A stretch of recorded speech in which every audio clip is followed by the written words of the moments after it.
Hey, hey, hey! Back in the house, nagpapabara yung Karaoke anak. Time Studio. Mga maganda-ganda itong galawan. Come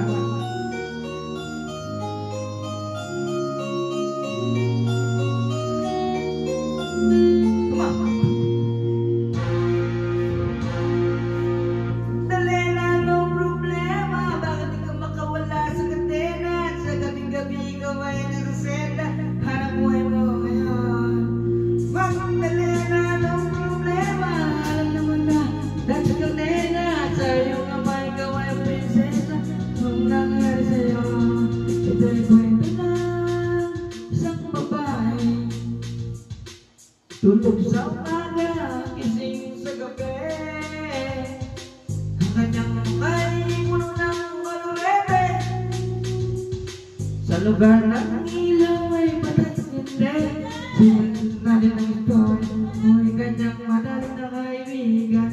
Yan ito ang aking pangalan, kwentong dapat niyong malaman. Huwag nang magpula-pula, bakit nais natin rin malaman ang bawal ng iba. Pagbibigyan kita, kilala mo ba si Magda? Na aking kababata, wala pa ng pagkabata. Kami lagi magkasama, mga bakang pesasapa. At ang ngiti lumiliwanag ang balik. Siya'y tumatang at mga liigit pumipiling. Uho ng ganda na kung siya ay nagdalalag. Sa usap ko na malimit ako doon lang ay may nararamdaman. Pinilit kong isara ang bibig at bibig ng puso para sa kanya at sasayaw. Matapos kami makapagtapos dahil pinawis ang mukha. Ulang ng kulbos kahit parang hindi matay. Nagmamadalang ng hila, pinakilala niya lalaki na taga Maynila. Magdalena nung problema, bakit di ka makawala sa kadena? Sa gabi-gabi ikaw ay nasa selda, hanap buhay mo ngayon. Magdalena nung problema, alam naman na dati ka nena. At sa iyong ama ikaw ay prinsesa, nung nangyari sa'yo. Maraming taon ako'y nalipasan, pinilit ko magtakasan.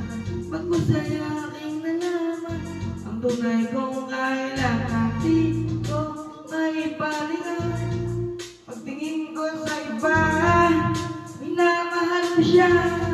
Hahanapin ko si Magda, lumuwas habang nagdarasal ng mga abutan sa lugar ng habitat ang nagtatrabahuan. Nakita ko na rawan niya nakatinig sa pintuan. Iba man ang kulay ng buhok nito, malilimot sa kanyang mata at ang isang kanya. Dahil puto ng handa, hindi na magkatubiling. Agad pumasok sa silid, pero bakit atin? Madami na mesa to nga nagiinom ang lang siyang palakpakan ay bihon. Nakata sa maliit na entablado. Nakita ko na ako ay nagtaka ng tanong. Bakit sa sumasaya ng sapato ng aso? Dahil kwento ng babae. Sa umaga, gising sa gabi, ang kanyang mukhay puno ng malurete. Lahat ng ilaw ay patay hindi. Ito lang na ito, agad siya sumamasakit. Walang kakabak-kabak ang rato niya sakit. Pinobyo, katakataka bumabasa. Taksang pinarasa may santamin. Para ako bida sa mga sumunod na eksena. Kung ito ay banal, ayaw ko nang magising. Ngunit ako'y nandun, magana ng magising. Ang aakutang ko lamang ay may sobrang salap. Lihim para sa akin ang isinulat niya magdap.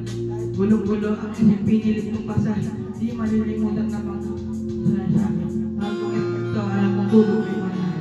Nakapaalam, di nakita ginising. Salamat nga pala sa pasadulong mong kalaman at sa pinakamasayang gabi ng aking buhay. Nung iniwan ko ang bayan natin ang akala ko, isang tunay na pag-ibig ang matatagpo ako. Hinanap ko saan-saan at kung kani-kanino, di ko inakalang ito ang kakahantong ko. Ibig na ako sa gibit, itinulak sa bangin ito palang ibig sabihin. Ang kapit sa padalyon, umabaho sa punit, kung makatiga putin, kung hindi naman sinuri ay ibaling natin. Kahit ako ay bayan at kalit-karin ng babae, alam ang amoy ng laman, pati maglalaki. Isa lang ang kaya ko sa lima ibang malaki. Ikaw lang ang bukutang hinalikan ko sa labi. Gusto ko manatili sa iyong makaya. Ako ay tutuwa dahil ako ay iyong nahanap. Wala na yan ang walis na makakalinis ng kalan. Ang katulad ko sa iyo ay di karapat-dapat. Pinangarap ko sa altar ako'y iyong ihan. Unis dami ng pait ang puso ko'y namanis. Di ko makakalimutan ang pabago mong halik. Pero pakiusap mo ka na sana pang babalik. Regalo ng may kapal, ikaw ay makilala. Salamat sa alaala. Nagmamahal Magda. Magdalena nung problema, bakit ikaw nakawala? Kadena, sa gabi-gabi naging ikaw ay naselda. Hanap buhay mo ngayon. Magdalena, anong problema? Alam naman na dati kang nena at sa iyong ama ikaw ay prinsesa. Anong nangyayari sa'yo? Ito'y kwento